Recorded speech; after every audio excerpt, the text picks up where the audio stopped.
Hello guys, welcome to our YouTube channel Study with the Sky. So today what we are going to is the chapter of biology life process जो हमने start किया था last एक video डाली थी इस पे first part. बच्चों देखो यार वीडियो आई मीन ये चैप्टर जो है ये काफी बड़ा है। लाइफ प्रोसेस आप सभी को पता होगा ना, तो काफी बड़ा चैप्टर है, तो इट्स रियली टाइम टेकिंग।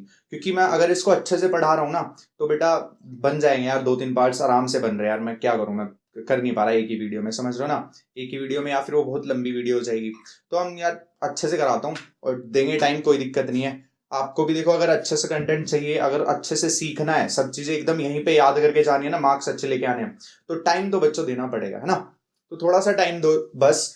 और एक बार अगर तुम सुनने बैठ गए ना, सच बता रहा हूं इंटरेस्ट बनेगा, ठीक है। Let's start the chapter. तो बेटा हमने रेस्पिरेशन से पहले तक का कर लिया था सारा। हमने ये सब देख लिया था कि ऑटोट्रॉफ्स और हेटरोट्रॉफ्स, उसके टाइप्स वगैरह, ये सब चीजें हम देख चुके थे अच्छे से ना। इवन हमने डाइजेशन वगैरह भी, वो पूरा nutrition in animals, nutrition in plants, ये सब हम देख चुके थे, ठीक है। ह्यूमन बींग्स में भी देख लिया था फर्स्ट वीडियो के अंदर, और बहुत अच्छे से हमने वहां कवर किया था। जिस बच्चे ने ना किया हो तो करना, मैंने वहां पे सारा का सारा एक ही बोर्ड पे ना, एक ही बार में सारे के सारे एंजाइम्स पूरा प्रोसेस रटा दिया था ह्यूमन बींग्स के न्यूट्रिशंस का, ठीक है। न्यूट्रिशन प्रोसेस का पूरा बता दिया था कि डाइजेशन कैसे होता है, क्या क्या एंजाइम्स कहाँ कहाँ क्या क्या लिखते हैं, सब चीजें बताई थी। तो बेटा रेस्पिरेशन के अंदर क्या होता है, आप रेस्पिरेशन पे चलते हैं। थोड़ा सा फास्ट चलेंगे, आप ध्यान से सुनिएगा, बट टॉपिक एक भी नहीं छोड़ेंगे। एनसीईआरटी से यार बहुत ऊपर वाले लेवल पे पढ़ेंगे, चिंता मत करो, बहुत ऊपर वाले लेवल पे कोई क्वेश्चन नहीं छूटेगा, ठीक है ना। तो रेस्पिरेशन का मतलब क्या है? रेस्पिरेशन का मतलब होता है बच्चों, देखो दो चीजें होती है, एक तो होता है ब्रीदिंग और दूसरा होता है रेस्पिरेशन। ब्रीदिंग का मतलब होता है नॉर्मल सांस लेना, मतलब जो मैं इनहेल और हम एक्सहेल जो करते हैं ना, इनहेल मतलब सांस ऐसे अंदर लेना और सांस बाहर छोड़ना इज एक्सहेल, ठीक है। तो इनहेलेशन और एक्सहेलेशन, ये जो प्रोसेस है दोनों के दोनों, ये कहलाता है ब्रीदिंग। ये क्या कहलाता है? ब्रीदिंग कहलाता है, ठीक है। बट रेस्पिरेशन क्या होता है?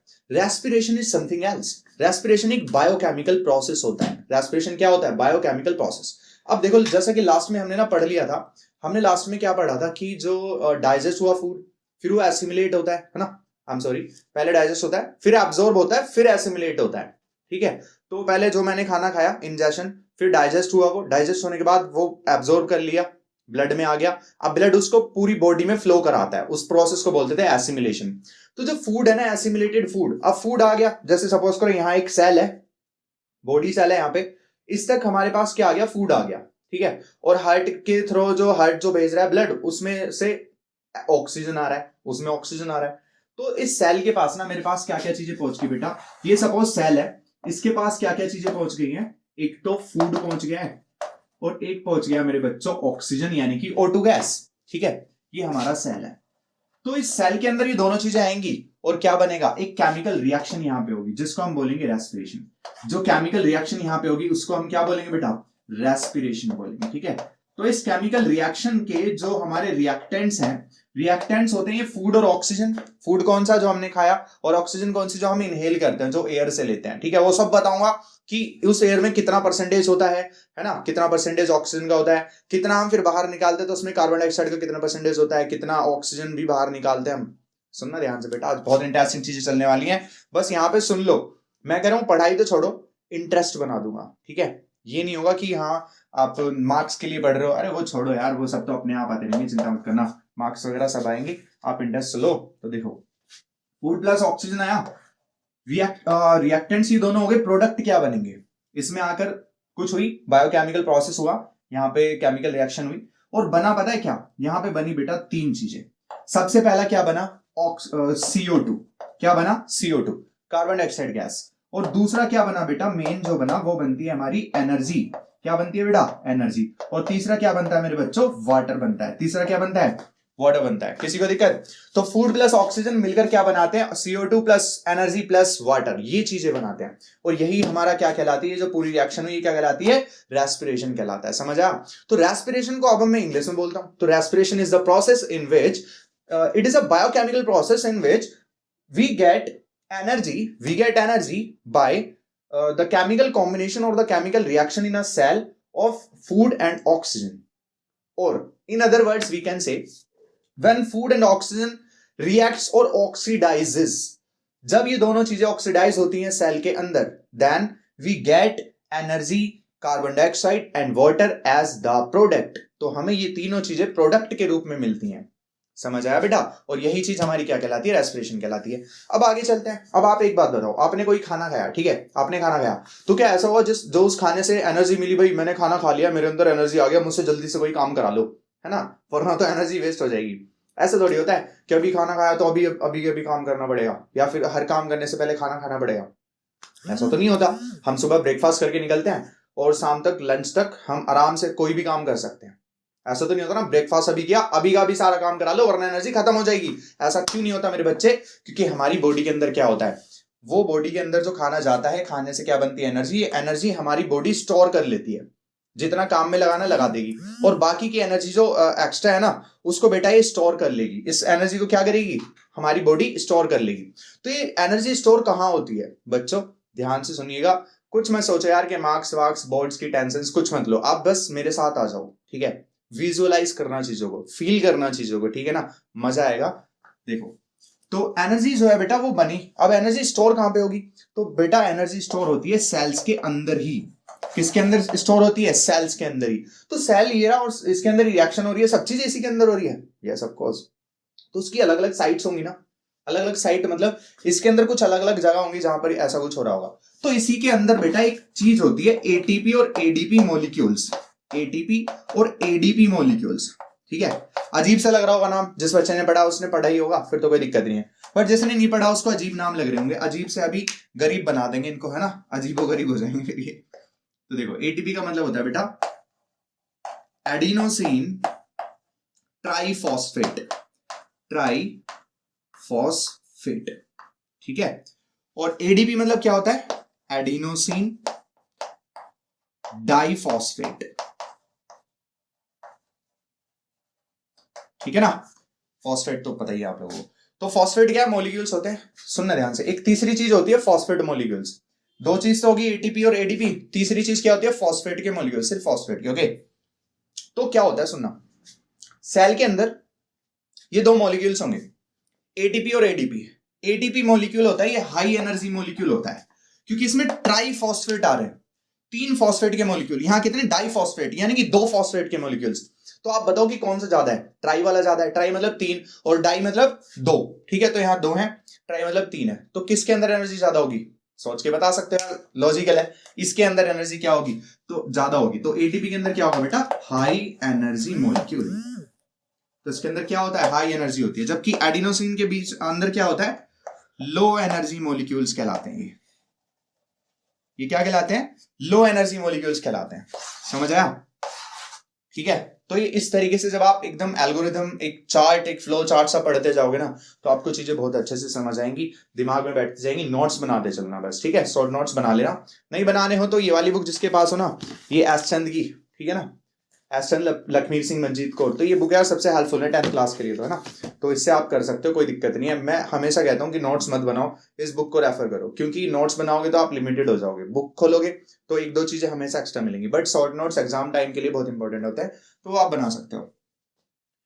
ATP adenosine triphosphate, adenosine diphosphate, ये लो एनर्जी का हो गया, ये हाई एनर्जी का हो गया। तो इससे मुझे ये पता चला बेटा, इसके अंदर ये दोनों चीजें हैं। तो इनको आप ऐसे समझो कि ये दोनों चीजें ना एक तरीके से डब्बे हैं, पैकेट्स हैं, डब्बे हैं। किस चीज के डब्बे हैं? एडीपी एडीपी एडीपी एडीपी के इसके अंदर डब्बे होते हैं। अब उन डब्बों में क्या करते हैं ना, एनर्जी को भर के और पैक करके रख देते हैं। जैसे सर्दियों में मम्मी लड्डू बनाती हैं, उनको पैक करके रख देती हैं। जब हमें एनर्जी लो फील होती है, हम उसमें से लड्डू निकालते हैं, लड्डू खा लेते हैं, हमें एनर्जी आ जाती है ना, होता ना ये। तो इसी तरीके से एडीपी जो है वो डब्बा है, इसके अंदर मैं एनर्जी को प्लस कर दूंगा तो मेरे तो वो जो भरा हुआ डब्बा बनेगा ना लड्डू का, उस भरे हुए डब्बे को मैं एटीपी बोलूंगा। मतलब एडीपी के अंदर जब एनर्जी भर दी जाएगी तब जाकर वो एटीपी बनता है। कहा ना भी एडीपी क्या होता है? Low energy. तो इसमें जब मैं एनर्जी डाल दूंगा और इस वाले मॉलिक्यूल में और एनर्जी ऐड कर दूंगा, तब ये अपने आप ही एडीपी किस में कन्वर्ट हो जाएगा? एटीपी में कन्वर्ट हो जाएगा, ठीक है। तो हमारी बॉडी के अंदर ये 2 तरीके के मॉलिक्यूल्स होते हैं, कौन कौन से? एडीपी और एटीपी। चलें बेटा आगे, चलो अब देखते हैं कि कैसे कैसे क्या क्या होता है। देखो बेटा, एक चीज बता देता हूं यहां पे साथ के साथ कि sorry, ADP plus phosphate molecules plus में एनर्जी, ये चीजें मिलकर पता क्या बनाती हैं? ये चीजें एटीपी बनाती हैं मिलकर। क्या बनाती हैं? एटीपी। तो एक रिएक्शन ये हुई, एक तरह से रिएक्शन है, ठीक है। दूसरी चीज, सपोज एटीपी है तो ये रिवर्सिबल भी रिएक्शन होती है। ये रिएक्शन ना रिवर्सिबल होती है। रिवर्सिबल का मतलब होता है अगर इन सब चीजों से मिलकर ये बनना है तो इस चीज को तोड़कर ये सब चीजें भी बनेंगी। तो एटीपी इज इक्वल टू क्या हो जाएगा, ADP plus phosphate plus energy, ठीक है। तो दूसरी इक्वेशन हमारी ये आती है, मतलब एडीपी में जब एनर्जी और फॉस्फेट के मॉलिक्यूल्स ऐड हो जाते हैं तब जाकर एटीपी मॉलिक्यूल बनता है। फिर जब हमारी बॉडी को एनर्जी की जरूरत होती है, जैसे मैं सुबह ब्रेकफास्ट करके घर से निकल गया, अब मेरे को बाहर जाकर कुछ वर्क करना है, कुछ अपनी बॉडी का यूज करना है, ठीक है, एनर्जी का यूज करना है, मुझे रनिंग करनी है, मुझे वर्कआउट करना है या कुछ और काम करना है, मैकेनिकल वर्क कुछ भी करना है जिसमें एनर्जी लगने वाली है, तो मेरी बॉडी एनर्जी कहां से लेगी? अब क्या और कहेगी कि ओए और खाना खाओ भाई तब मिलेगी एनर्जी? अरे सुबह जो खाना खाया था उसकी एनर्जी कहां गई? तो वो हमारी एटीपी के अंदर ऐसे बन गई थी, एटीपी प्लस एनर्जी स्टोर हो गया, एटीपी बन गया था। अब मैं जाके कुछ भी खड्डा खोदने लग गया, सपोज कोई गड्ढा खोदने लग गया, तो एटीपी अब ब्रेक डाउन हो जाएगा किस किस में? एडीपी में, फॉस्फेट में और एनर्जी में। तो एडीपी वापस से एनर्जी रिलीज कर देगा और उस एनर्जी को अब मेरी बॉडी यूज अप कर लेगी। समझ आया कैसे काम करता है बेटा एनर्जी और रेस्पिरेशन वगैरह सब चीजें? अब बेटा आगे चलते हैं, कुछ इंपॉर्टेंट डिस्कशन में ये देखते हैं कि जो ग्लूकोज है ना, ग्लूकोज क्या होता है बताओ। ग्लूकोज का फॉर्मूला कल ही बताया था ना, कल वाली क्लास में बताया ना, लास्ट जो पार्ट डाला हमने पार्ट 1। तो ग्लूकोज का क्या होता है बेटा, C6H12O6, ठीक है। इस ग्लूकोज से जब ग्लाइकोलाइसिस होता है, क्या होता है? ग्लाइकोलाइसिस, तो एक पायरुविक एसिड बनता है। क्या बनता है बेटा? पायरुविक एसिड, जिसको हम पायरुवेट भी बोलते हैं। क्या बोलते हैं? पायरुवेट, ठीक है, VATE। तो पायरुविक एसिड बनता है। इसका फॉर्मूला पता है क्या होता है पायरुविक एसिड का? इसका फॉर्मूला होता है CH3C this double O and COOH, ठीक है। मतलब ये बनेगा ketone carboxylic acid, ketone carboxylic acid बनेगा इसका। अगर मैं देखता हूं ना, वो कौन सा, कार्बन एंड कंपाउंड में पढ़ा है ना आपने, नेमिंग नोमेनक्लेचर वगैरह में पढ़ा है ना, ठीक है। तो इसका जो नाम बनेगा वो क्या बनेगा?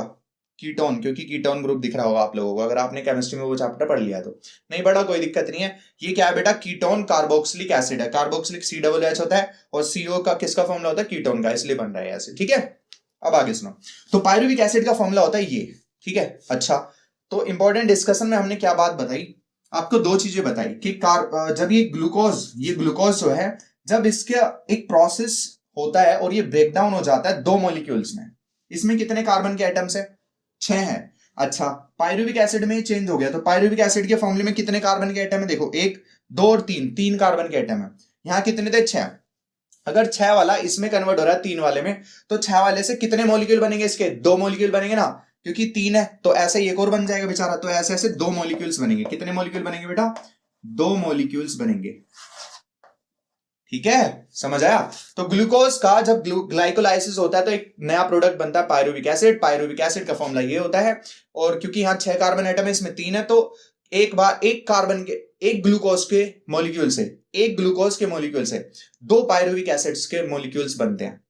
एक इसके मॉलिक्यूल से 2 पायरुविक एसिड के मॉलिक्यूल्स बनते हैं। समझ आया बच्चों? ठीक है। अच्छा, एक और चीज बताता हूं बड़ी इंटरेस्टिंग सी। लैक्टिक एसिड आप लोगों ने सुना? लैक्टिक एसिड क्या होता है? तो लैक्टिक एसिड का जो फॉर्मूला बनेगा ना यहाँ पे, वो ये बनेगा, लैक्टिक एसिड। इसी वाले फॉर्मूले में ना आप CH3C, एक C के साथ H लगा दो, एक O के साथ H लगा दो, और बाकी पूरा formula as it is COOH। ये ठीक है बेटा, ये किसका फॉर्मूला था? ये इसका था। समझ आया? देखो जरा ध्यान से, CH3 ये रहा, इसके साथ एक H, इसके साथ एक H, और COOH हमारा ये रहा। तो ये क्या बनता है बेटा? ये बनता है हमारा लैक्टिक एसिड, ठीक है। अब ये किस बला का नाम है? Lactic acid. तो अभी सारी बातें समझाने वाला हूं, चलो सुन लो हल्का सा। कभी आपने ये देखा है कि जब आप एक्सरसाइज ज्यादा कर लेते हो तो आपकी मसल्स में पेन होने लगता है? जैसे सुबह ही सपोज करो मैंने बाइसेप्स लिया है, ठीक है, बाइसेप्स, तो क्या होगा? बाइसेप्स की जब हम मसल्स पे इतना ज्यादा वर्कलोड डालते हैं, इतना वर्क करते हैं, तो यहाँ की मसल्स ना दुखने लग जाती हैं, यहाँ पे पेन होने लग जाता है, मसल क्रैम्प हो जाते हैं। तो किसकी वजह से होता है? क्योंकि यहाँ पर एक नया एसिड बन गया, लैक्टिक एसिड। और वो कब बनता है, क्यों बनता है, सभी आगे बताने वाला हूं, लिसन। सो बच्चों आगे चलते हैं, अब सीखते हैं कि टाइप्स ऑफ रेस्पिरेशन। तो रेस्पिरेशन बेटा 2 तरीके का होता है। कितने तरीके का होता है? 2। ये लो, सबसे पहला होता है एरोबिक और दूसरा होता है अनएरोबिक।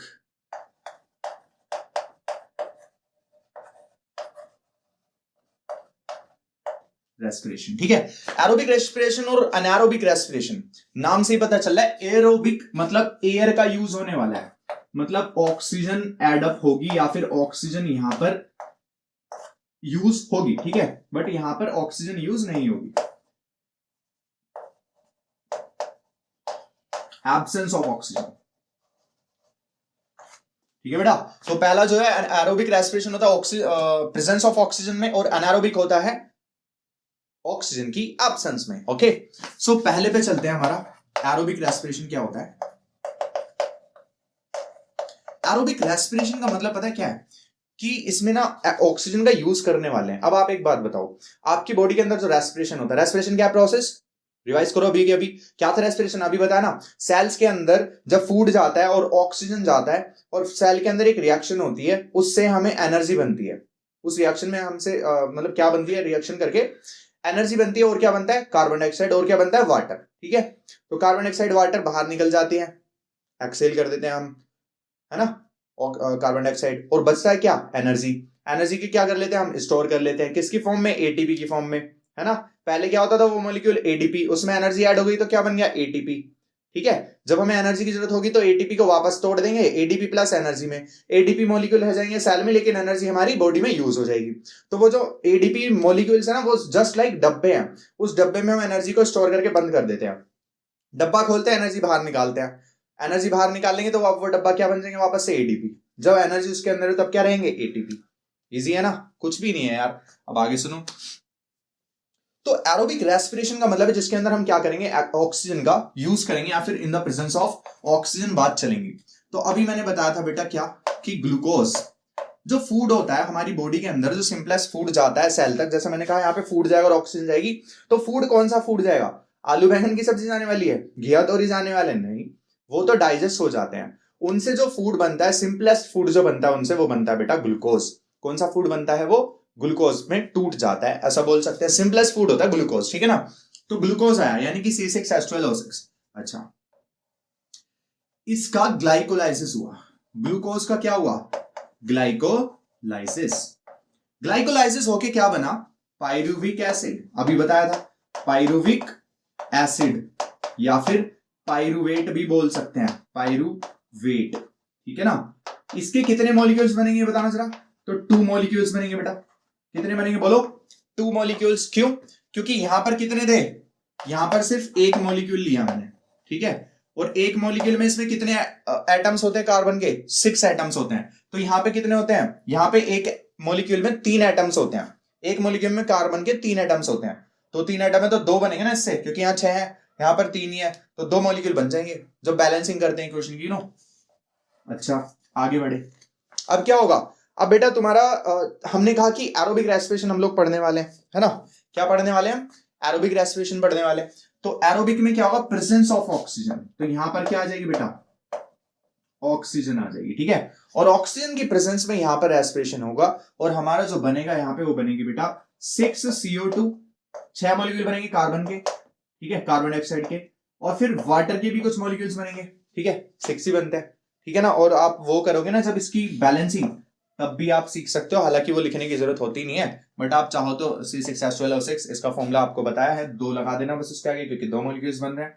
फिर यहाँ पर ये सब चीजें बनेंगी, और यहाँ पर बनते हैं बेटा 38 एटीपी के मॉलिक्यूल्स। कितने मॉलिक्यूल्स बनते हैं, 38 बनते हैं, यानी कि 38 एटीपी मॉलिक्यूल्स बनते हैं, ठीक है ना।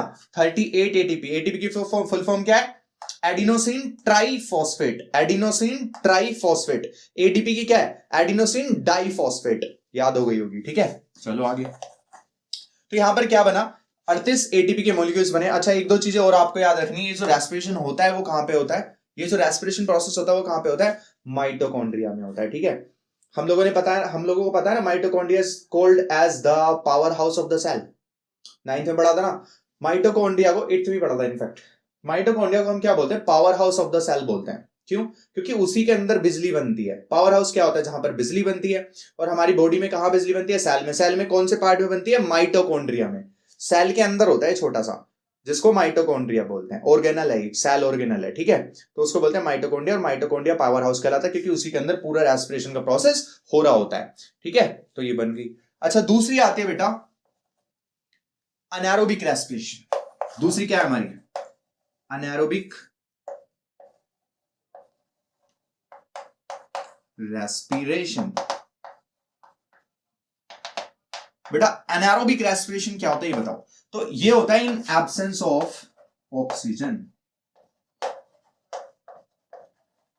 In absence of oxygen. अगर ये एब्सेंस ऑफ ऑक्सीजन में हो रहा है तो इसका मतलब क्या हो जाएगा, सबसे पहले ग्लूकोज आया, ग्लूकोज से ग्लाइकोलाइसिस हुआ, ग्लाइकोलाइसिस, ग्लाइकोलाइसिस होके क्या बनेगा, पायरुविक एसिड। कितने मॉलिक्यूल्स बनेंगे इसके बेटा, 2 मॉलिक्यूल्स। यहां तक तो सारी चीजें आपको सेम दिख रही होंगी ऊपर वाली, है ना।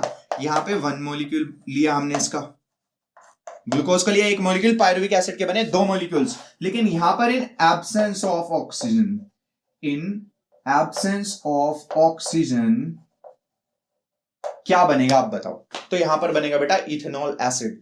क्या बनेगा, इथेनॉल एसिड। और ईथ में क्या आते हैं, 2 आते हैं, तो C2H5OH, C2H5OH, ये क्या बना बेटा, इथेनॉल बना। तो इथेनॉल एसिड बोल रहा हूं, एसिड बोला क्या मैंने, हम सॉरी यार, ओल है तो एसिड थोड़ी होगा, ठीक है, वो इथेनोइक होता है एसिड, तो ठीक है ना, आई एम सो सॉरी। तो ये क्या होगा, इथेनॉल बनेगा यहाँ पे। इथेनॉल मतलब एक काइंड ऑफ एल्कोहल है, ठीक है। अच्छा प्लस में कितने एटीपी के मॉलिक्यूल्स बनेंगे, तो यहां पर बनते हैं बेटा 2 एटीपी के मॉलिक्यूल्स। कितने बनते हैं, केवल 2 एटीपी के मॉलिक्यूल्स बनते हैं। और वहां कितने बन रहे हैं, 38 एटीपी के मॉलिक्यूल्स। क्यों बन रहे हैं वहां पर ज्यादा और यहां क्यों कम बन रहे हैं, क्योंकि बच्चों आप ही बताओ, जब रेस्पिरेशन, अगर जिस रेस्पिरेशन में ऑक्सीजन ही नहीं है तो क्या ही रेस्पिरेशन होगा, है ना होगा, उसका नाम क्या होगा, उसका नाम होगा एनारोबिक रेस्पिरेशन। तो क्योंकि यहां पर हमने ऑक्सीजन यूज नहीं की, इसलिए बेटा एनर्जी भी ज्यादा नहीं बनी, कुल 2 ही मॉलिक्यूल्स बन पाए एटीपी के। बट हमने जब ऑक्सीजन यूज की है तब हमारे ज्यादा मॉलिक्यूल्स बन रहे हैं, ठीक है ना, किसी को दिक्कत यहां पे। बट एक और थर्ड आती है, ये जो इक्वेशन है ना, ये यीस्ट और यीस्ट फर्मेंटेशन में काम आती है। मतलब यीस्ट फर्मेंटेशन में ये वाली रिएक्शन आपको देखने को मिलती है, बट जब यही रिएक्शन यानी कि ह्यूमन बींग्स में होती है, किसमें, ह्यूमन बींग्स में, जब ह्यूमन बींग्स में ऑक्सीजन की एब्सेंस में रेस्पिरेशन हो जाए।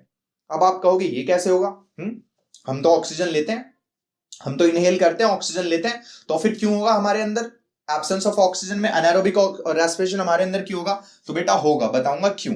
जब हम ज्यादा एक्सरसाइज करते हैं ना तब होगा। जैसे सपोज करो मैं एक्सरसाइज करे जा रहा हूं, तो यहाँ पे ना वर्कलोड जाता जा रहा है, तो यहाँ की जो मसल्स है उन्होंने अपनी पूरी एनर्जी लगा दी पहले, बट फिर भी मैं लगा हूं उसको डंबल को उठाने सपोज, या फिर कोई भी काम कर रहे हैं, रनिंग कर रहे हैं, पैरों से अपने काम ले रहे हैं, ठीक है, पैरों से काम ले रहे हैं, रनिंग कर रहे हैं, तो पैरों पे जितनी एनर्जी थी पहले वो खर्च हो गई, है ना, वो बर्न हो गई एनर्जी। उसके बाद क्या होगा, एनर्जी तो और चाहिए, मैं तो अभी भी भागे जा रहा हूं, तो अब जब सेल्स को एनर्जी की जरूरत होगी और हम तेज तेज सांस लेना स्टार्ट करेंगे, हमारी बॉडी के सेल्स तक प्रॉपर वे में या फिर प्रॉपर अमाउंट में ऑक्सीजन नहीं पहुंच पाएगी, ठीक है। जब हम ज्यादा वर्कलोड डाल देंगे ना अपने किसी भी बॉडी टिश्यू पर या मसल सेल्स पर, तो उनमें क्या होगा ना, पूरी अमाउंट में, इनफ अमाउंट में ऑक्सीजन नहीं पहुंच पाती। जब ऑक्सीजन पहुंच ही नहीं पाएगी तो क्या होगा, तो वहां पर होगा एनारोबिक रेस्पिरेशन, ठीक है। तो उस केस में क्या बनता है बेटा, ग्लूकोज और पायरुविक एसिड तो एज इट इज आते हैं, यहां जो भी है ये भी, यहां तक तो सेम आएगी, ये दोनों स्टेप यहां पे आप सेम लिख दो इस इक्वेशन में भी। बट अगला जो आएगा मेरे बच्चों, ये ग्लाइकोलाइसिस यहां लिखा, पायरुविक एसिड यहां लिखा, इसके बाद ये वाला एरो ये रहा, और यहां पे क्या बनता है, यहां बनता है लैक्टिक एसिड। क्या बनता है बेटा, लैक्टिक एसिड बनता है यहां पे, ठीक है ना, और प्लस में 2 एटीपी के मॉलिक्यूल्स बनते हैं। तो एनर्जी देख रहे हो कितनी सी बन रही है यहां पे भी, और साथ में क्या बन गया, लैक्टिक एसिड बन गया, जिसको लैक्टेट भी बोल देते हैं। लैक्टिक एसिड का काम पता है क्या है, ये हमारी मसल्स में पेन कर देता है, ये मसल क्रैम्प कर देता है। Lactic acid causes muscle cramp, यहां लिख देता हूं मैं, कॉजेज मसल क्रैम्प। आप लोगों ने देखा होगा जब आप कभी ज्यादा एक्सरसाइज कर लो या दंड बैठक मार लो, आपको पनिशमेंट में लगा दिया टीचर्स ने, है ना, होता है ना कई बार ऐसे, तो आपके साथ क्या होता है, आपको अगले दिन बहुत ज्यादा पेन होता है। वो इसीलिए होता है क्योंकि वर्कलोड ज्यादा आ गया, उस पर काम ज्यादा करा लिया आपने मसल से, उतनी ऑक्सीजन वहां पर नहीं पहुंच पाई, ऑक्सीजन नहीं पहुंची तो क्या हुआ, एनारोबिक रेस्पिरेशन हुआ, और बेटा लैक्टिक एसिड वहां पर बन गया, जिसकी वजह से आपको अब मसल्स में पेन होगा, ठीक है। चलते हैं आगे। बहुत इंपॉर्टेंट चीजें चल रही हैं और आई थिंक मजा आपको आ रहा होगा। ठीक है, लेट्स गो। सो स्टूडेंट्स, अब हम चलते हैं बेटा रेस्पिरेशन इन प्लांट्स पर। ठीक है, आप लोगों ने ये समझ लिया रेस्पिरेशन के टाइप्स क्या होते हैं, दोनों टाइप्स हमने बहुत अच्छे से समझे और सब चीज अच्छे से समझ लिया ना। अब बात आती है किसकी, रेस्पिरेशन इन प्लांट्स की। तो प्लांट्स में क्या होता है ना, प्लांट्स में बेटा तीन चीजें होती हैं, एक होता है रूट्स, फिर सूट्स और तीसरा लीव्स। ठीक है, तीनों जगह से रेस्पिरेशन करते हैं। ठीक है, मतलब जैसे ह्यूमंस हैं, हम लोग क्या करते हैं, हम यहां से रेस्पिरेशन करते हैं, मतलब रेस्पिरेशन का ब्रीदिंग जो करते हैं, मतलब दो इनहेल जो करते हैं या एक्सहेल जो करते हैं, वो अपना नोज या माउथ से करते हैं। जनरली जो बाकी के एनिमल्स हैं वो कहां कहां से करते हैं अभी बताता हूँ, नेक्स्ट टॉपिक है। बट उससे पहले हम देखते हैं कि प्लांट्स कैसे कैसे करते हैं। तो आपको यहाँ पे तीनों पिक्चर्स दिख रही होंगी, दिख रही है? ओके, तो इन पिक्चर्स में आपको सबसे पहले रूट का डायग्राम दिख रहा है। इस रूट वाले डायग्राम में आप देखो ध्यान से कि यहाँ पर ना एक सॉइल्स के बीच बीच में ना गैप है, एयर पार्टिकल्स उसके बीच में भरे हुए हैं। वो जो सॉइल है ना, सॉइल के बीच में जो गैप है बेटा, उसमें एयर भर जाती है। मतलब जैसे ये प्लांट है, उसके नीचे क्या है, उसके नीचे जड़ें फैली हुई है प्लांट की। ठीक है, तो जो मिट्टी है ना, मिट्टी वो एकदम ठोस नहीं होती कभी भी। अगर मिट्टी बहुत ज्यादा ठोस है तो वहां पे प्लांट उगेगा ही नहीं, ग्रो ही नहीं कर पाएगा। बट क्योंकि ग्रो कर रहा है, इसका मतलब मिट्टी जो है ना वो थोड़ी फुलफुली सी है, मतलब उसके अंदर थोड़ी फ्लफी सी है मिट्टी। ठीक है, उसके अंदर एयर के पार्टिकल्स होते हैं, बहुत छोटे छोटे पार्टिकल्स, गैप होते हैं, उसके अंदर एयर भरी होती है। तो उस एयर को वो रूट्स इनहेल कर रहे होते हैं वहां से, उस एयर को इनहेल कर रहे हैं कैसे, रूट्स के थ्रू। तो रूट्स में ऐसा क्या होता है बेटा, रूट्स में रूट हेयर्स होते हैं, दिख रहा है आपको डायग्राम में, रूट में रूट हेयर होते हैं। जैसे कभी आपने कोई पौधा उखाड़ के देखा हो तो उसके नीचे से ना ऐसे करके जड़ें निकलती हैं, जड़ें हैं सपोज, तो इसके में से भी यहां से एक रूट्स के हेयर होते हैं, पतले पतले बारीक बारीक से बाल बाल से होते हैं, वो होते हैं। तो वही रूट्स के हेयर्स क्या करते हैं, वो मिट्टी में इधर उधर घुस जाते हैं जहां भी उनको गैप मिलता है। तो जहां भी गैप मिलेगा वहां घुस जाएंगे, और वहां पे गैप है इसका मतलब भी एयर एयर भी होगी, तो एयर को वो इनहेल कर लेते हैं, समझ आया?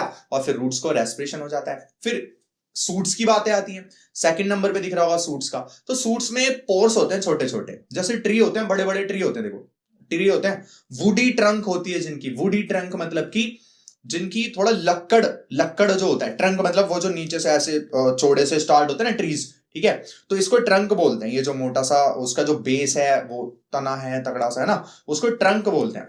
तो वो वुडी होता है, यानी कि वो लकड़ी का होता है पूरा। तो उसमें ना बीच बीच में छेद छेद से होते हैं, ऐसे पॉर्स पॉर्स से होते हैं, आपने ध्यान से देखा भी होगा भी। तो हालांकि काफी छोटे छोटे होते हैं। तो उनको बोलते हैं लेंटिकल्स। क्या बोलते हैं बेटा उनको? लेंटिकल्स। आपको दिख रहा होगा डायग्राम में। तो लेंटिकल्स वो पोर्स कहलाते हैं, और उन पोर्स के थ्रू ही रेस्पिरेट करती है क्या, स्टैम्स, या फिर वो जो ट्रंक है, ठीक है ना, उसमें से एयर अंदर आती है और एयर बाहर जाती है। सिंपल, बहुत सिंपल चीजें हैं। फिर लीव्स की बातें आती हैं। तो लीव्स के बारे में तो मैंने कल ही बता दिया था। क्या बताया था कि न्यूट्रिशन के लिए वो कहां से ले रहे थे, एयर वगैरह पानी वगैरह कहां से लेते थे, तो स्टोमेटा नाम की चीज थी ना। तो दिख रहा होगा बेटा आपको, स्टोमेटा होता है कुछ इसी तरीके का दिखता है। जब हम प्लांट की लीफ को काफी ज्यादा जूम करके देखेंगे तो उसके अंदर हमें दिखेगा ओपन स्टोमेटा और क्लोज स्टोमेटा। ठीक है, तो ओपन स्टोमेटा जब हो जाता है तो इनहेल कर रहा है, ठीक है, या फिर एक्सहेल कर रहा है, और क्लोज हो गया इसका मतलब अब कोई भी ट्रांसपोर्ट इस तरीके का वहां पर नहीं हो रहा है। ठीक है, तो क्या क्या चीजें हुई, रूट्स में किससे करते हैं रेस्पिरेशन, रूट हेयर्स से, सूट में किससे करते हैं, लेंटिकल्स से, और लीफ में किससे करते हैं, स्टोमेटा से। ठीक है बच्चों, लेट्स गो अहेड। तो आगे बात आती है हमारा रेस्पिरेशन इन एनिमल्स।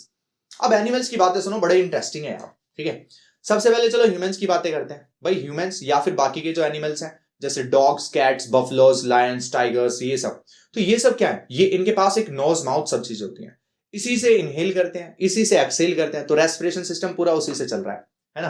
अभी बताऊंगा, बहुत इंटरेस्टिंग फैक्ट बताऊंगा एक, सुनना। अब जो ये बाकी के छोटे छोटे जो जानवर हैं या यूनिसेल्युलर ऑर्गेनिज्म, ये कैसे करते हैं, क्या इनके भी नाक मुंह होते हैं? इनके नहीं होते भाई साहब। जैसे कि अमीबा है ना, पैरामीशियम है, या इसी तरीके के और भी यूनिसेल्युलर ऑर्गेनिज्म जो होते हैं ना, मतलब एक ही सेल वाले, यूनिसेल्युलर। ठीक है, तो एक ही सेल है यार, उनके अंदर कहाँ ही नाक मुंह होंगे, है ना। तो वो कैसे करते हैं भैया रेस्पिरेशन? तो मेरे बच्चों, वो रेस्पिरेशन करते हैं डिफ्यूजन के थ्रू। किसके थ्रू करते हैं? डिफ्यूजन के थ्रू करते हैं। चलो लिख देता हूं मैं छोटी चीजें, कि जो यूनिसेल्युलर है ना, यूनिसेल्युलर ऑर्गेनिज्म, ये करते हैं डिफ्यूजन से। किससे करते हैं बेटा? डिफ्यूजन से करते हैं रेस्पिरेशन।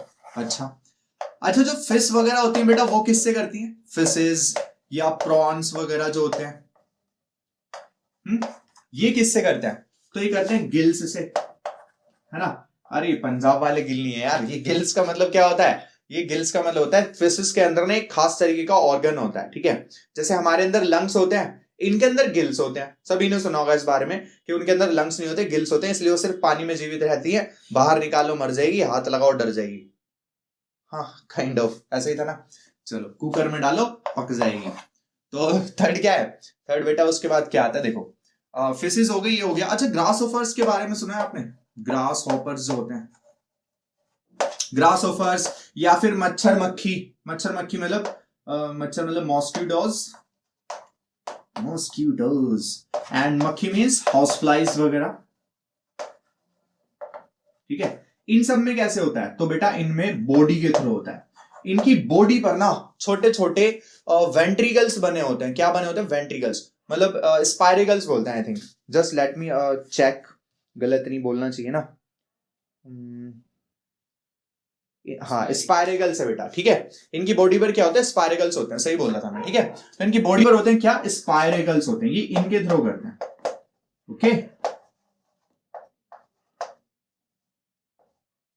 स्पाइरेगल्स, तो ये स्पाइरेगल्स के थ्रू इनहेल कर रहे हैं, एक्सहेल कर रहे हैं। अच्छा बात आई अब हमारे किसकी?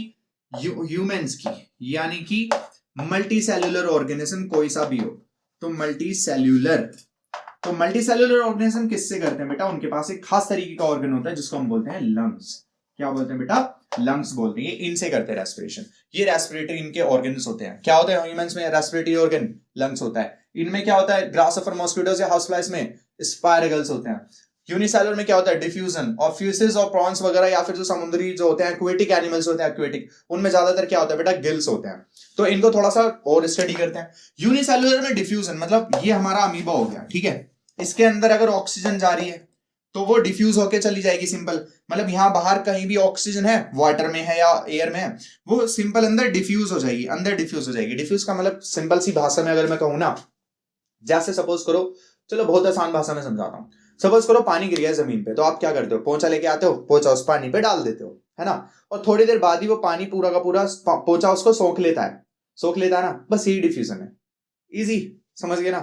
यही डिफ्यूजन होता है बेटा, ठीक है ना। एक जगह से दूसरी जगह डिफ्यूज हो जाना, यही हमारा क्या होता है? डिफ्यूजन होता है। दूसरी चीज मैं ऐसे बोल सकता हूँ, सपोज मैंने यहाँ पे परफ्यूम स्प्रे किया, ठीक है, और दूसरे रूम में मेरा ब्रदर बैठा हुआ है, उसको स्मेल आई, ठीक है, फ्रेग्रेंस की उसकी स्मेल आ गई वहां पे।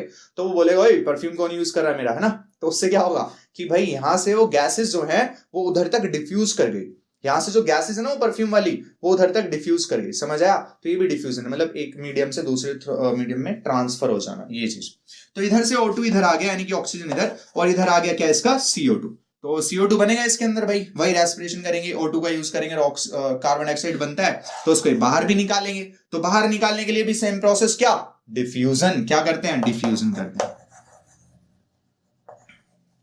ठीक है बेटा। बट जो दूसरी यानी कि फिशेस और गिल्स वाली बात होती है, तो फिशेस के अंदर गिल्स होते हैं। वो क्या करते हैं? वो पानी के अंदर जब मछलियां तैर रही होती हैं तो पानी को लेती हैं मुंह में, ठीक है। अब उस पानी में से ना, पानी का फॉर्मूला क्या होता है? H2। पानी का फॉर्मूला क्या होता है? H2 होता है। तो इसके अंदर ऑक्सीजन है या नहीं है बेटा? इसी ऑक्सीजन को एक्सट्रैक्ट करने में हेल्प करते हैं गिल्स। कौन हेल्प करते हैं बेटा इस ऑक्सीजन को एक्सट्रैक्ट करने में? Extraction by gills, okay. तो गिल्स के द्वारा यहां पे एक्सट्रैक्शन होता है किसका? ऑक्सीजन का। मतलब निकाल लिया जाता है पानी के अंदर से, ऑक्सीजन को अलग कर लेते हैं और उस ऑक्सीजन को रेस्पिरेशन के लिए यूज कर लेती हैं। कौन? ये फिशेस, मच्छी बड़ी अच्छी है ना। उसके बाद ग्रासहॉपर्स की बात आती है। तो बेटा ग्रासहॉपर्स पता क्या होते हैं? ग्रासहॉपर्स आप लोगों ने देखे होंगे, टिड्डे बोलते थे हम उनको बचपन में ना। ग्रीन कलर की छोटी छोटी फ्लाइज होती हैं, ऐसे पंख होते हैं उनके, ठीक है। तो ग्रासहॉपर्स वही। तो ग्रासहॉपर्स की बॉडी को जब हम जूम करते हैं, चलो इसकी फोटो लगवा देते हैं, ये देखो फोटो दिख रही होगी आपको, है ना। तो ग्रास हॉपर्स जो है उनकी बॉडी में ना काफी सारे पोर्स होते हैं, ठीक है, जिनको हम क्या बोलते हैं? स्पाइरेकल्स बोलते हैं। क्या बोलते हैं? स्पाइरेकल्स बोलते हैं। तो आपको दिख रहा होगा पहली फोटो में ग्रास हॉपर है ग्रीन कलर का, और दूसरी में क्या बेटा? इसकी बॉडी को थोड़ा सा जूम किया, ये दिख रही है स्पाइरेकल्स है। उसको थोड़ा और जूम किया तो आपको वहां पे कुछ टिब्यूल्स दिख रहे होंगे, ठीक है। फर्दर कुछ ट्यूब्स में डिवाइड हो जाते हैं। तो इन्हीं के थ्रू ये पूरी अपनी बॉडी के थ्रू रेस्पिरेशन कर रहे हैं। मतलब किसके थ्रू कर रहे हैं? पूरी बॉडी के थ्रू रेस्पिरेशन कर रहे हैं। इसी तरीके से मॉस्किटोस में होता है और हाउस फ्लाइज में होता है, इसी तरीके से होता है छोटे छोटे जानवरों में ना। अच्छा एक कैचुआ रह गया भाई, कैचुआ कौन है? अर्थवर्म। अर्थवर्म चचा तो रह ही गए, चलो उन्हें भी लिख लो, अर्थवर्म यानी कि कैचुआ, वही चाउमीन जैसे जो दिखते हैं ना, तो ये बेटा स्किन से करते हैं। किससे करते हैं मेरे बच्चों? स्किन से करते हैं, ठीक है।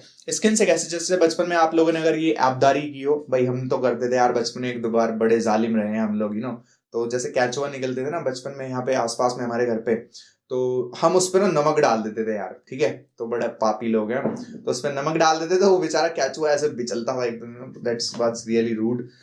तो खैर सॉरी।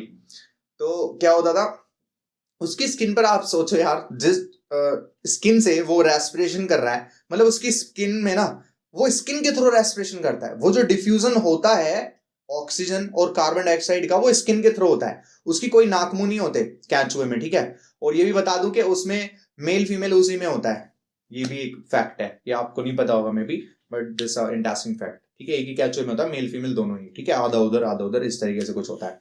तो उसकी स्किन में क्या होता है, स्किन के थ्रू डिफ्यूजन होता है, किस चीज का?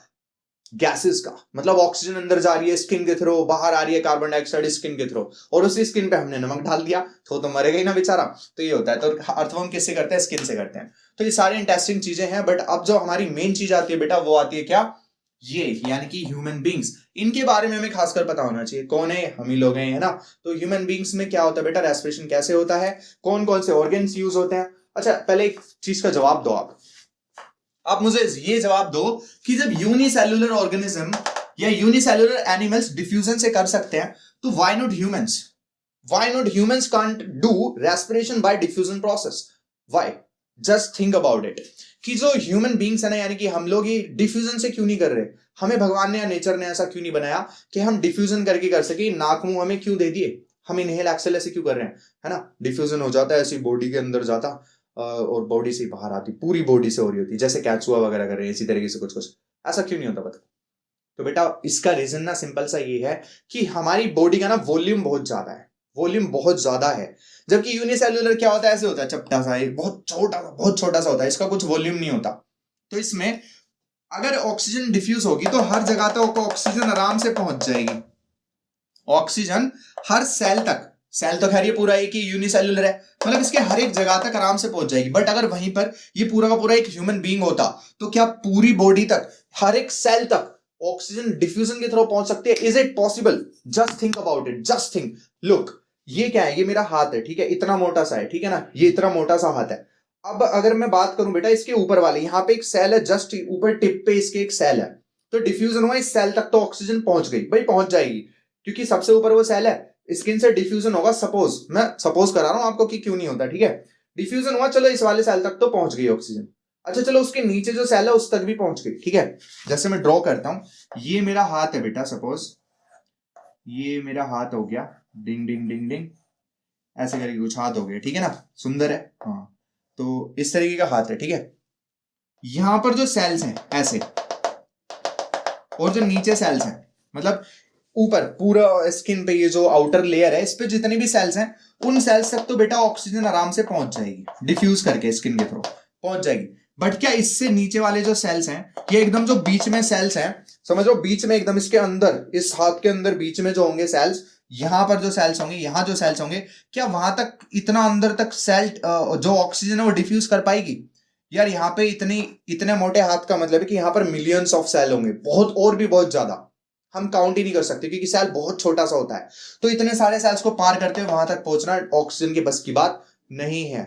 That's why multi cellular organism में डिफ्यूजन के बस की नहीं है भाई, ऑक्सीजन को सप्लाई करना इतनी बड़ी बॉडी के अंदर डिफ्यूजन के बस की नहीं है, इसलिए डिफ्यूजन से नहीं हो सकता ये चीज। तो हमें नए ऑर्गन्स दिए भगवान ने, क्या? नोज और माउथ, और दे दिया क्या? लंग्स के थ्रू पूरा एक नर्वस सिस्टम दिया, ब्लड लेके जा रहा, हर एक सेल तक पहुंचा रहा है ना, मौज ही मौज। आगे चलते हैं, ये ट्रेंड चल रहा है ना बेटा। अच्छा बच्चों, चलते हैं अब अगले टॉपिक पे, यानी कि जो है हमारा क्या? Respiratory system of human beings, in human beings. तो रेस्पिरेशन इन ह्यूमन बींग्स कैसे होगा, आप ही बताओ। देखो यार, ह्यूमन बींग्स में क्या होता है? लंग्स होते हैं, आप ये भी बताया था, लंग्स होते हैं ना। लंग्स जो है वो, उसके अंदर भी ना एक काफी कॉम्प्लेक्स सा स्ट्रक्चर होता है।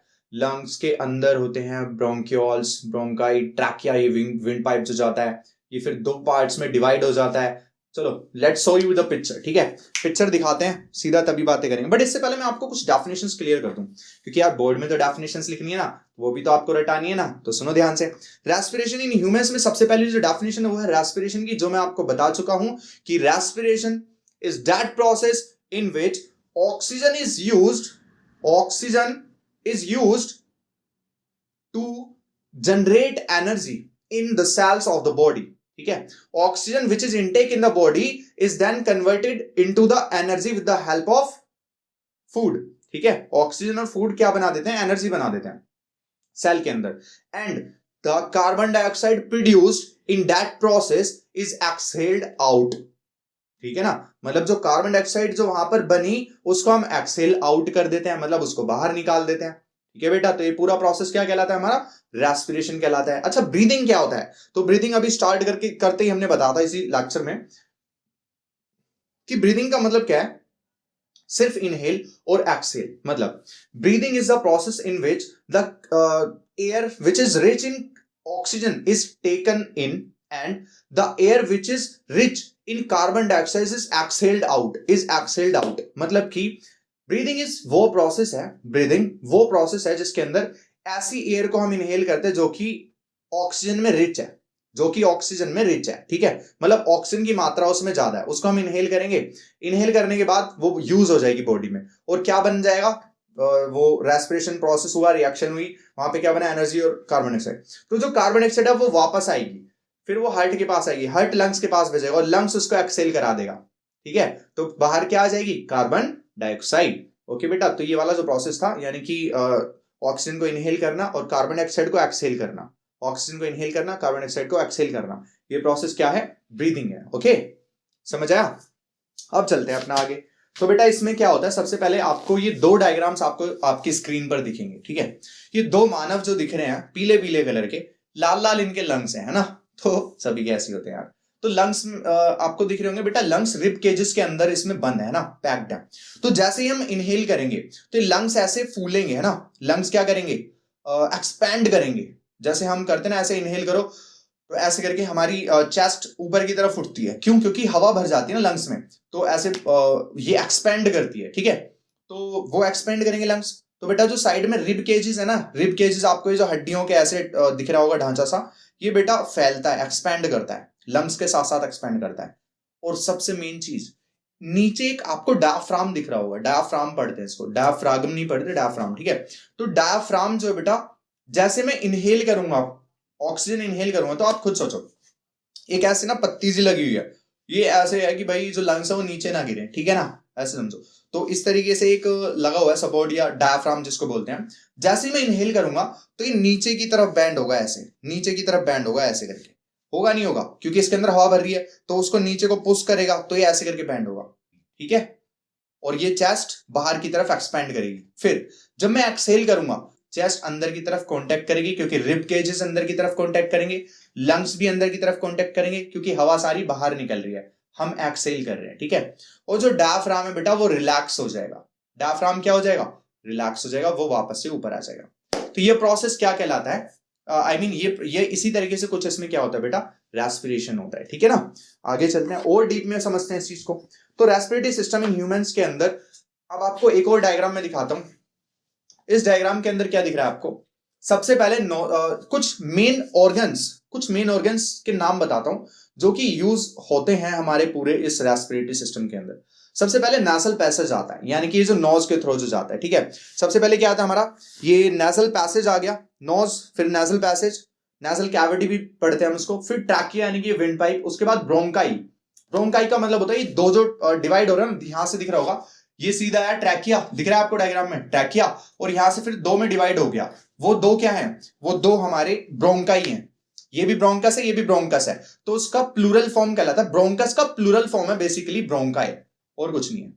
प्लूरल फॉर्म में ब्रोंकाई बोलते हैं, जैसे रेडियस का रेडाई बोलते हैं मैथ्स में, you know, if you remember, या। उसके बाद क्या बनता है, उसके बाद बेटा ब्रोंकाई के बाद लंग्स, और फिर सीधा ही अपना डायफ्राम, ठीक है। तो क्या होता है सुनो, सबसे पहले हम नोजल पैसेज से, यानी कि एयर गुजरती है, ट्रैकिया के थ्रू अंदर जाती है, फिर ब्रोंकस से दोनों ही लंग्स में डिवाइड हो जाती है, तो कुछ एयर यहां, कुछ एयर यहां। उसके बाद कहां जाती है, ब्रोंकस से गई, उसके बाद ये आ गया अपना क्या, लंग्स, लंग्स में ट्रैवल कर गई, और लंग्स के अंदर ना एक ये दिख रहे होंगे आपको एल्वियोली, ब्रोंकियोल के बाद एल्वियोली दिख रहे होंगे, है ना। तो ब्रोंकियोल जो है वो टहनी सी है, ऐसा दिख रहा होगा जैसे पेड़ सा हो अंदर, वो इस तरीके से कुछ काइंड ऑफ प्लांट की पत्तियां, वो आगे फूल लगे हुए हैं, वो फूल क्या कहला रहे हैं, देखो जरा डायग्राम में पढ़ो, एल्वियोली क्या कहलाते हैं बेटा, एल्वियोली। एल्वियोली ही वो चीज है, ये जो एल्वियोली दिख रहा है ना, फूल जैसी शकल का जो दिख रहा है, यही है वो पार्ट लंग्स का जिसमें ऑक्सीजन और कार्बन डाइऑक्साइड एक्सचेंज होती है, जिसमें कार्बन डाइऑक्साइड और ऑक्सीजन गैसेस का एक्सचेंज होता है। मतलब लो भाई मैं ऑक्सीजन ले आया, लो अपनी ऑक्सीजन, लाओ ये कार्बन डाइऑक्साइड मैं वापस लेके जा रहा हूं, दिस इज, ठीक है। तो ये जो एक्सचेंज होता है गैसेस का, कि लो कार्बन डाइऑक्साइड, सॉरी लो ऑक्सीजन और लाओ कार्बन डाइऑक्साइड, तो वो कहां पर होता है, एल्वियोली के अंदर होता है। इस पॉइंट को याद रखना कि एल्वियोली ही वो जगह है जिसके अंदर एक्सचेंज ऑफ गैसेस वाला प्रोसेस होता है, ठीक है। ओके, लेट्स गो अहेड बेटा। तो बच्चों अब हम आगे देखेंगे एक इंटरेस्टेड सा फैक्ट, जैसा मैंने वीडियो के स्टार्टिंग बोला था, स्टार्टिंग में, कि मैं ये भी बताऊंगा कि हम जो एयर इनहेल करते हैं, एक्सहेल करते हैं, उसमें कितना परसेंट हम ऑक्सीजन लेते हैं और कितना परसेंट कार्बन डाइऑक्साइड लेते हैं। बट इससे पहले भी मैं आपको एक और चीज क्लियर कर दूं। जैसे सपोज करो हम एक ही रूम में 3-4 बंदे बैठे हुए हैं, ठीक है, तो उससे क्या होगा ना कि हम रेगुलर रेस्पिरेशन कर रहे हैं, breathing in breathing out, breath out कर रहे हैं ना, तो इस रूम में काफी सफोकेशन हो जाएगी। क्या हो जाएगी, सफोकेशन। वो सफोकेशन का मतलब क्या है समझते हो आप, कि हमें सांस लेने में प्रॉब्लम होती है। वो क्यों होती है समझते हो, समझ रहे होगे क्यों, क्योंकि भाई जो हमारा इस रूम में, रूम बंद है, ये ध्यान रखना, ठीक है, रूम बंद है ना, एकदम क्लोज है कि एयर एक्सचेंज ऑफ गैसेस यहाँ पर नहीं हो पा रहा। तो उससे होगा क्या ना, जो भाई ऑक्सीजन इस रूम में ऑलरेडी प्रेजेंट थी उसको तो हमने यूज कर लिया, लेकिन जो कार्बन डाइऑक्साइड थी वो उतनी है, और कार्बन डाइऑक्साइड और बढ़ती जा रही है, और ऑक्सीजन को हम यूज करते जा रहे हैं, तो ऑक्सीजन काफी खत्म होती जाएगी और कार्बन डाइऑक्साइड बढ़ती जाएगी। हालांकि इतना जल्दी नहीं होती बेटा ये वाली चीज, इतना जल्दी ऐसा नहीं होगा कि कार्बन डाइऑक्साइड इस रूम की पूरी खत्म हो जाएगी और सिर्फ कार्बन, सॉरी, ऑक्सीजन पूरे रूम की सिर्फ खत्म हो जाएगी और कार्बन डाइऑक्साइड बचेगी, ठीक है। शायद मैंने गलत बोल दिया था ना ये अभी, तो सुनना बेटा ध्यान से। क्योंकि होता क्या है पता है, इनहेल्ड एयर के अंदर, इनहेल्ड एयर के अंदर और एक्सहेल्ड एयर के अंदर, इनहेल्ड एयर के अंदर ऑक्सीजन का जो अमाउंट होता है वो 21% होता है।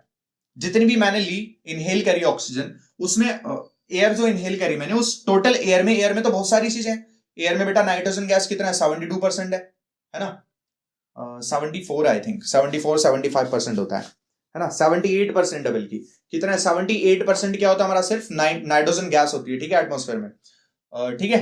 तो ऑक्सीजन कितना है 21%, बाकी का कार्बन डाइऑक्साइड होता है। तो बेटा ऑक्सीजन हमने ली कितनी, 21%, और फिर कार्बन डाइऑक्साइड कितना लिया, 0.04%। अब आप कहोगे कि अगर 78 नाइट्रोजन है, 21 ये, तो फिर तो 1% बचा ना, तो ये बाकी का कहां गया। तो बेटा कार्बन डाइऑक्साइड इतना है 1% में, और बाकी भी गैसेज होती हैं, बहुत सारी गैसेज होती हैं हमारे एटमॉस्फेयर में, ठीक है। तो ऑक्सीजन 21% इनहेल किया, कार्बन डाइऑक्साइड 0.04% हमने इनहेल भी किया है।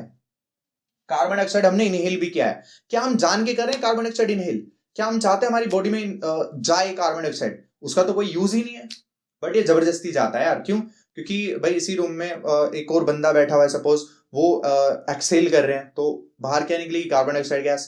तो वो कार्बन डाइऑक्साइड गैस यहाँ मिली हुई है, ऑलरेडी भी यहाँ पे है ही कार्बन डाइऑक्साइड गैस, तो मैं इनहेल करूंगा तो ऐसा थोड़ी है मेरी नाक सिर्फ उन्हीं चीजों को इनहेल करने देगी जो ऑक्सीजन होंगी, ऑक्सीजन ही मेरी बॉडी के अंदर जाएगी, ऐसा तो नहीं होगा ना, पूरी एयर जाएगी उसमें, चाहे अब कार्बन डाइऑक्साइड जाए चाहे नाइट्रोजन जाए, समझ आया ना।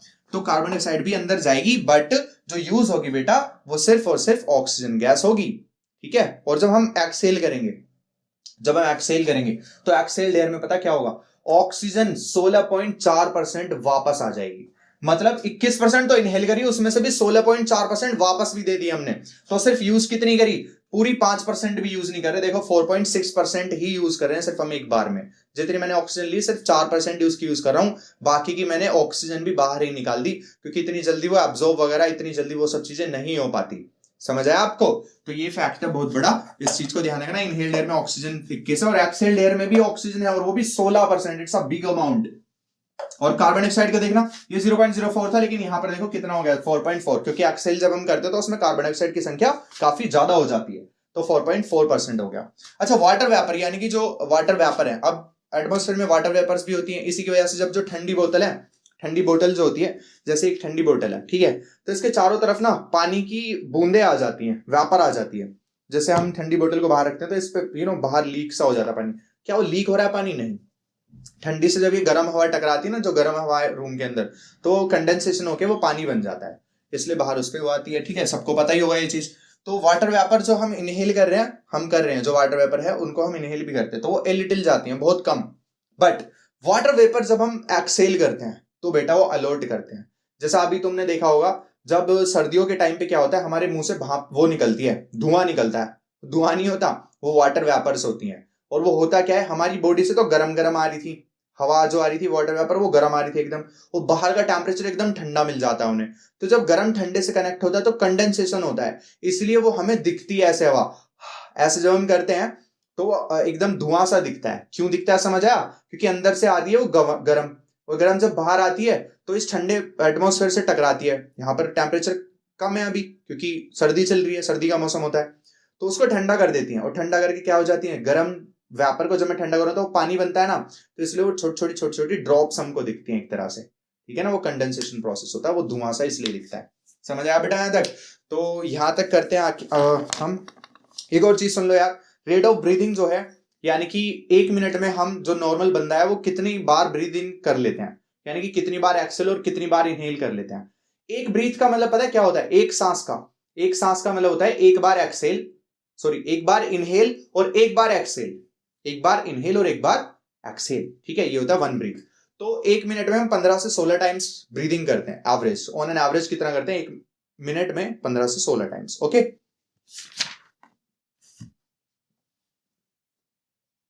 तो बच्चों इस वीडियो में सिर्फ इतना ही, मिलते हैं नेक्स्ट वीडियो में। लास्ट इसका जो पार्ट बनेगा वो कल आ जाएगा, पूरा चैप्टर उसमें फिनिश हो जाएगा, और काफी इंपॉर्टेंट वाला पार्ट भी बचा हुआ है। छोटे छोटे पार्ट्स बनाए हैं दोनों ही। देखो यार, टाइम इसलिए लग रहा है थोड़ा सा, क्योंकि सबसे बड़ी बात चैप्टर बड़ा है, और दूसरी बात बेटा पढ़ा हम थोड़ा अच्छे से रहूं, कि ऐसा ना हो कि सिर्फ आओ और खाना पूर्ति नहीं करना ना। ठीक है ना, कि बोर्ड है, आपको फायदा होना चाहिए। जो आपका टाइम हमने यूज लिया है, जो आपका टाइम हम ले रहे हैं, वो उसमें कुछ बेनिफिट हो आपका, ताकि आप अगली बार आकर सर्च करो कि हाँ यार भैया से पढ़ना है, आई मीन कुछ वीडियो उनकी देखो कि समझ आ रहा है, कुछ ऐसा होना चाहिए, आपको फील होनी चाहिए वो चीज। ठीक है, तो टाइम बेशक ज्यादा लगे कोई दिक्कत नहीं है, बट देखो थोड़ा सा टाइम दो, सारी चीजें समझ आएंगी और आपको वर्थ इट फील होंगी लास्ट में, इस बात की चिंता मत करना। ठीक है, कंटेंट अच्छा लग रहा हो बच्चों तो प्लीज शेयर करो अपने दोस्तों को, और वीडियो को लाइक करना, लाइक करने से अप्रिशिएशन मिलेगा। ठीक है, चैनल को सब्सक्राइब कर देना, और बच्चों अपने दोस्तों को प्लीज शेयर करो यार, शेयर करो बस स्टार्टिंग में। ठीक है, ओके, थैंक यू गाइस, मिलते हैं नेक्स्ट वीडियो में।